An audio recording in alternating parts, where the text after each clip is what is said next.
ഏശയ്യ 52 അധ്യായം 1 മുതൽ 15 വരെയുള്ള വാക്യങ്ങൾ.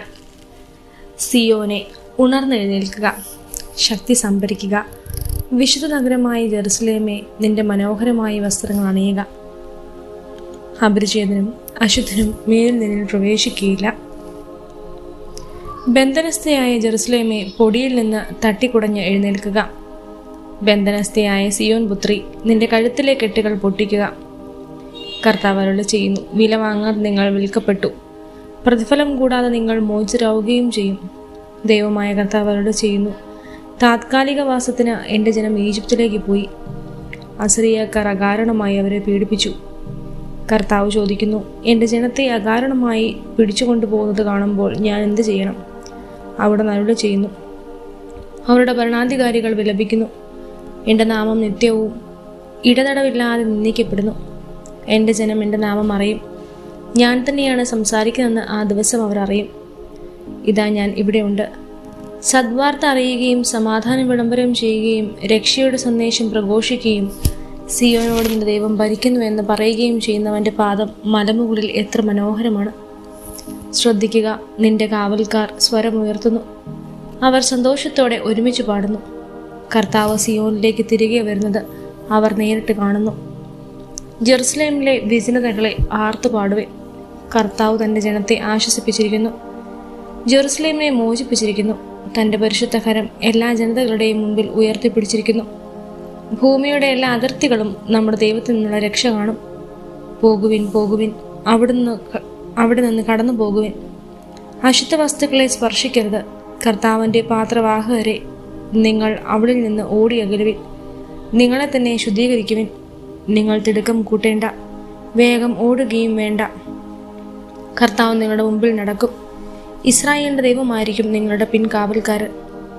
എൻ്റെ ദാസന് ശ്രേയസ് ഉണ്ടാവും. അവൻ അത്യുന്നതങ്ങളിലേക്ക് ഉയർത്തപ്പെടുകയും പുകഴ്ത്തപ്പെടുകയും ചെയ്യും. അവനെ കണ്ടവർ അമ്പരന്നു പോയി. മനുഷ്യനെന്ന് തോന്നത്തക്ക വിധം അവൻ വിരൂപനായിരിക്കുന്നു. അവൻ്റെ രൂപം മനുഷ്യൻ്റേതല്ല. അവൻ അനേക ജനതകളെ പരിഭ്രാന്തരാക്കും. രാജാക്കന്മാർ അവൻ മൂലം നിശബ്ദരാകും. അവരോട് പറഞ്ഞിട്ടില്ലാത്തവ അവർ കാണും, കേട്ടിട്ടില്ലാത്തവ മനസ്സിലാക്കുകയും ചെയ്യും. ഏശയ്യ 53 അധ്യായം 1 മുതൽ 12 വരെയുള്ള വാക്യങ്ങൾ.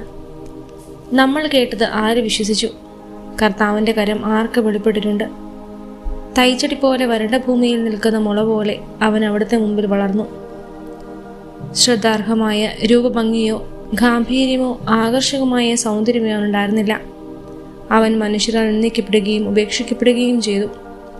അവൻ വേദനയും ദുഃഖവും നിറഞ്ഞവനായിരുന്നു. അവനെ കണ്ടവർ മുഖം തിരിച്ചു കളഞ്ഞു. അവൻ നിന്ദിക്കപ്പെട്ടു. നാം അവരെ ബഹുമാനിച്ചതുമില്ല. നമ്മുടെ വേദനകളാണ് യഥാർത്ഥത്തിൽ അവൻ വഹിച്ചത്, നമ്മുടെ ദുഃഖങ്ങളാണ് അവൻ ചുമന്നത്. എന്നാൽ ദൈവം അവനെ പ്രഹരിക്കുകയും ശിക്ഷിക്കുകയും ദണ്ഡിപ്പിക്കുകയും ചെയ്തെന്ന് നാം കരുതി. നമ്മുടെ അതിക്രമങ്ങൾക്ക് വേണ്ടി അവൻ മുറിവേൽക്കപ്പെട്ടു, നമ്മുടെ അകൃത്യങ്ങൾക്ക് വേണ്ടി ക്ഷതമേൽപ്പിക്കപ്പെട്ടു. അവൻ്റെ മേലുള്ള ശിക്ഷ നമുക്ക് രക്ഷ നൽകി. അവൻ്റെ ക്ഷതങ്ങളാൽ നാം സൗഖ്യം പ്രാപിച്ചു. ആടുകളെപ്പോലെ നാം വഴിതെറ്റിപ്പോയി. നാം ഓരോരുത്തരും സ്വന്തം വഴിക്ക് പോയി. നമ്മുടെ അകൃത്യങ്ങൾ കർത്താവ് അവൻ്റെ മേൽ ചുമത്തി. അവൻ മർദ്ദിക്കപ്പെടുകയും പീഡിപ്പിക്കപ്പെടുകയും ചെയ്തു. എങ്കിലും അവൻ ഉരിയാടിയില്ല. കൊല്ലാൻ കൊണ്ടുപോകുന്ന കുഞ്ഞാടിനെ പോലെയും രോമം കത്തിരിക്കുന്നവരുടെ മുമ്പിൽ നിൽക്കുന്ന ചെമ്മരിയാടിനെ പോലെയും അവൻ മൗനം പാലിച്ചു. മർദ്ദിതനും ശിക്ഷാവിധിക്കും അധീനനായി അവൻ എടുക്കപ്പെട്ടു. എൻ്റെ ജനത്തിൻ്റെ പാപം നിമിത്തമാണ് അവൻ പീഡനമേറ്റ് ജീവിക്കുന്നവരുടെ ഇടയിൽ നിന്ന് വിച്ഛേദിക്കപ്പെട്ടതെന്ന് അവൻ്റെ തലമുറയിൽ ആര് കരുതി? അവനൊരു അതിക്രമവും ചെയ്തില്ല. അവൻ്റെ വായിൽ നിന്ന് വഞ്ചന പുറപ്പെട്ടുമില്ല. എന്നിട്ടും ദുഷ്ടരുടെയും ധനികരുടെയും ഇടയിൽ അവൻ സംസ്കരിക്കപ്പെട്ടു. അവന് ക്ഷതമേൽക്കുമെന്ന് കർത്താവിൻ്റെ ഹിതമായിരുന്നു. അവിടുന്നാണ് അവനെ ക്ലേശങ്ങൾക്ക് വിട്ടുകൊടുത്തത്. പാപപരിഹാര ബലിയായി തന്നെ അർപ്പിക്കുമ്പോൾ അവൻ തൻ്റെ സന്തതി പരമ്പരയെ കാണുകയും ദീർഘായുസ് പ്രാപിക്കുകയും ചെയ്യും. കർത്താവിൻ്റെ ഹിതം അവനിലൂടെ നിറവേറുകയും ചെയ്യും. തൻ്റെ കഠിനവേദനയുടെ ഫലം കണ്ട് അവർ സംതൃപ്തരാകും. നീതിമാനായ എൻ്റെ ദാസൻ തൻ്റെ ജ്ഞാനത്താൽ അനേകരെ നീതിമാനാക്കും. അവൻ അവരുടെ തിന്മകളെ വഹിക്കുകയും ചെയ്യും. മഹാന്മാരോടൊപ്പം ഞാൻ അവന് അവകാശം കൊടുക്കും. ശക്തരോടുകൂടെ അവൻ കൊള്ള മുതൽ പങ്കിടും. എന്തെന്നാൽ അവൻ തൻ്റെ ജീവനെ മരണത്തിന് ഏൽപ്പിച്ചു കൊടുക്കുകയും പാപികളുടെ എണ്ണപ്പെടുകയും ചെയ്തു. എന്നിട്ടും അനേകരുടെ പാപഭാരം അവൻ പേറി. അതിക്രമങ്ങൾക്ക് വേണ്ടി മാധ്യസ്ഥം വഹിച്ചു.